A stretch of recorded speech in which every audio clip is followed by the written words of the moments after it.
ये वीडियो लेके आए हैं HSC के रिलेटेड है, सेफ्टी ऑफिसर्स के जो लड़के जो न्यू गाइस सेफ्टी के रिलेटेड काम करना चाहते हैं, तो उसके हिसाब से जो बेसिक थिंग HSC के बारे में आपको जानकारी चाहिए वो आपको मिस्टर मुजाहिद बताएं। गाइस ये हम लोग अभी मिस्टर मुजाहिद के पास जा रहे हैं। हाय मुजाहिद।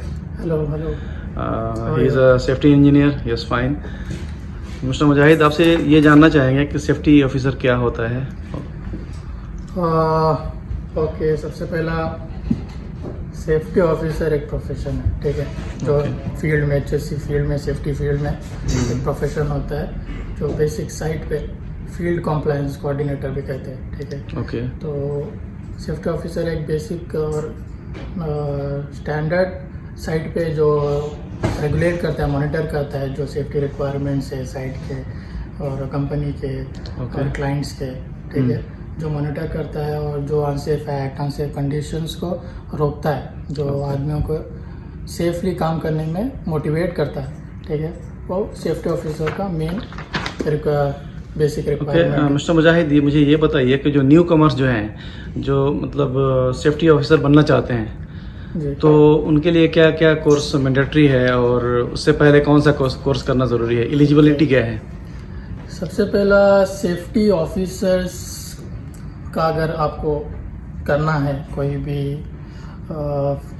ये फील्ड में आना चाहते हैं, ठीक है, सबसे पहला बेसिक उनको एक इंजीनियरिंग फील्ड बेटर है अगर उनका जो बैकग्राउंड है, ठीक है, जैसा mechanical engineering, civil engineering, electrical engineering, ये इसीलिए बेटर है ताकि आगे जाके कोई फील्ड वर्क है, ठीक है, उसमें आपको उसका भी नॉलेज आपको मायना रखता है, ठीक है। तो उसके साथ साथ डिप्लोमा है, diploma in fire and safety engineering है, ठीक है, और उसके रिलेटेड जो भी सेफ्टी के रिलेटेड डॉक्यूमेंट डिप्लोमास है, ठीक है, वो एक नेसेसरी है, ठीक है।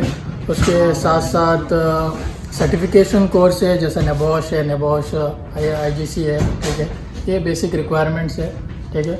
उसके साथ साथ और भी है, OSHA है, IOSH है, ठीक है, ये बेसिक रिक्वायरमेंट्स है सेफ्टी ऑफिसर। ओके। सो मिस्टर मुजाहिद, मैं आपसे ये जानना चाहूँगा कि अगर कोई न्यू कॉमर्स से जो सेफ्टी कोर्स कंप्लीट कर लिया और सर्टिफिकेशन भी कंप्लीट कर लिया, उसके लिए आप कोई मतलब क्वेश्चन वगैरह इंटरव्यू के लिए रिकमेंड करें उसके कि क्या क्या क्वेश्चंस आ सकती हैं इंटरव्यू में? इंटरव्यू में बेसिकली अगर इंटरव्यू को अगर प्रिपेयर कर रहे हैं, सबसे पहले तो कंपनी का चेक करना है, जो आप कंपनी में इंटरव्यू दे, ठीक है। उसके साथ साथ जो स्कोप है, ठीक है, कंपनी का जो स्कोप है, वर्क स्कोप है, उसका मेनली आप देख लो कि क्या स्कोप है और उसके हिसाब से आप इंटरव्यू क्वेश्चंस के लिए तैयारी करो।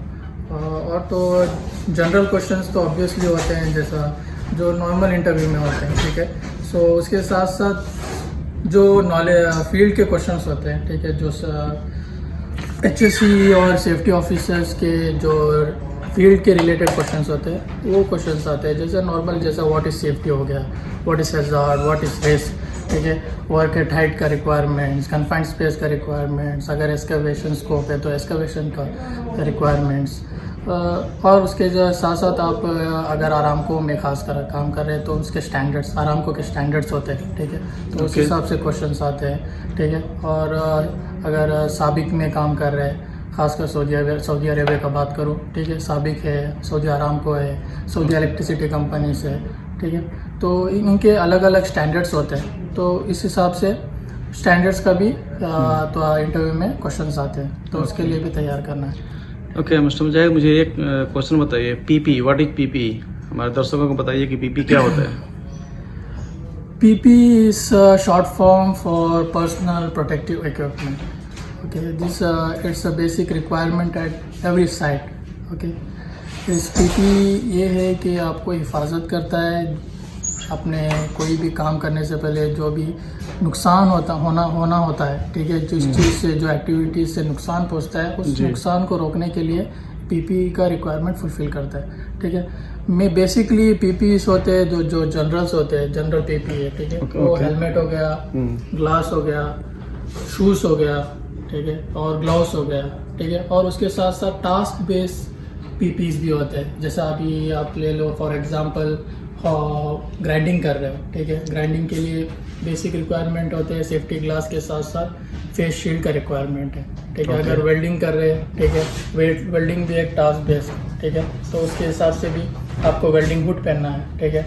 वेल्डिंग के ग्लव्स होते हैं, स्पेसिफिक ग्लव्स होते हैं, ठीक है, उसके साथ वेल्डिंग एप्रॉन्स होते हैं। तो ये टास्क बेस्ड पीपीई सर, ठीक है।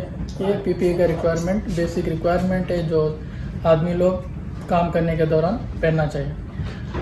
ओके, मेरा अगला क्वेश्चन आपसे है ये कि हॉट वर्क और कोल्ड वर्क के बारे में ज़रा बताएं हैं। Hot work is basically where there is a ignition source, okay, जहाँ पे आग लगने का जो एक्टिविटी से आग लगता है, आग पैदा होता है, ठीक है, उसको हॉट वर्क बोलते हैं। For example you can take hot work activities include grinding, cutting, gas cutting, welding, ये सब एक्टिविटी है जहाँ पे आग प्रोड्यूस होता है, राइट। जैसे आप Okay. ग्राइंडिंग ले लो, स्पार्क प्रोड्यूस होता है, हम्म। तो इसीलिए ये हॉट वर्क में आता है, ठीक है। और उसके साथ cold work is basically there is no any ignition source, there is no chances of fire, okay, that activities, those activities come under cold work. For example, you can take cleaning, housekeeping, visual inspections, these all are just a cold work. Okay, तो ये कोई भी काम start करने से पहले either hot work और cold work, सो हमें तो एक परमिट चाहिए है, राइट। Yes, तो yes. परमिट के बारे में ज़रा मुझे बताएं आप। Okay, work permit system. Yes. Okay, it's one of the safe working procedures which should be applied during the work. Okay, Okay. every activity, every company, every organization's compliance with this work permit system. It's basically a written document and a permissions to work to start the activity. Okay, right? कोई भी चीज़ start करने से पहले, कोई काम start करने से पहले वर्क परमिट सिस्टम का कंप्लायंस ज़रूरी है, ठीक है। अब फॉर एग्जांपल अभी ले लो एक कंपनी का एक कन्फाइंड स्पेस परमिट है, ठीक है, ये जो इंटरनल परमिट सिस्टम है, तो इस हिसाब से आपको परमिट सिस्टम में परमिट नंबर होना, ठीक है, परमिट नंबर मिलेगा, डेट ऑफ इशू है और डेट एक्सपायरी डेट है, ठीक है, कब इशू करना है और कब ख़त्म होता है, ठीक है, time of issue, time of expiry, और कन्फाइंड स्पेस का नंबर है। उसके साथ साथ आपको जहाँ पे काम करना है, कौन से लोकेशन में काम करना है, उस लोकेशन का नाम है, ठीक है। उसके साथ साथ जो भी डॉक्यूमेंटेशन अटैच करना है, जैसा कि जॉब सेफ्टी एनालिसिस हो गया, रिस्क असेसमेंट, मेथड स्टेटमेंट, ठीक है, क्या क्या रिक्वायरमेंट है डॉक्यूमेंटेशन में, ठीक है, उसके साथ ये सब टिक करना पड़ेगा, ठीक है। और उसमें जो साइट रिक्वायरमेंट्स है, जैसे सेफ्टी चेक्स यहाँ पे बता रहे हैं, ठीक है, सेफ एक्सेस है, रेस्क्यू है, कन्फाइंड स्पेसेस वेंटिलेट किया है नहीं है, ठीक है, और इसको आइसोलेशन की ज़रूरत है, आइसोलेशन है या नहीं है, ठीक है, तो फायर एक्सटिंग्विशर का रिक्वायरमेंट, ठीक है, ये एक सेक्शन हो गया। उसके साथ तीसरा सेक्शन आता है जो एटमॉस्फेरिक टेस्टिंग, जिसको कहते हैं गैस टेस्टिंग भी कहते हैं, ठीक है।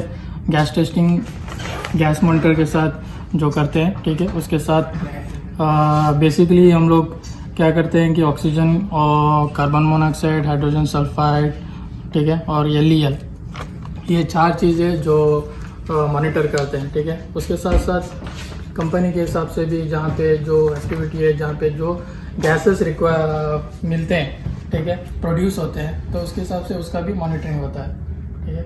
और परमिट मिलता है एक शिफ्ट के लिए एक परमिट मिलता है, ठीक है, और उसको काम ख़त्म होने के बाद क्लोज़ भी करना होता है, ठीक है।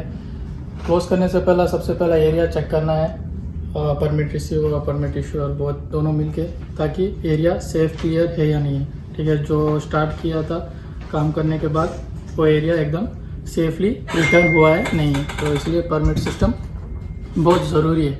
इसमें हम लोग एक मेन चीज़ ये है कि हम मिनिमाइज़ कर सकते हैं जो रिस्क, जो हज़ार्ड्स है, ठीक है, वो मिनिमाइज़ कर सकते हैं, तो ताकि आदमी जो काम करेंगे जो भी एरिया में, ठीक है, उसमें वो लोग सेफली काम करेंगे without any risk, without any hazard. तो ये वर्क परमिट सिस्टम का इम्पोर्टेंस बहुत ज़्यादा है, तो इसीलिए वर्क परमिट इसीलिए फॉलो अप करते हैं। Okay, thank you for your support.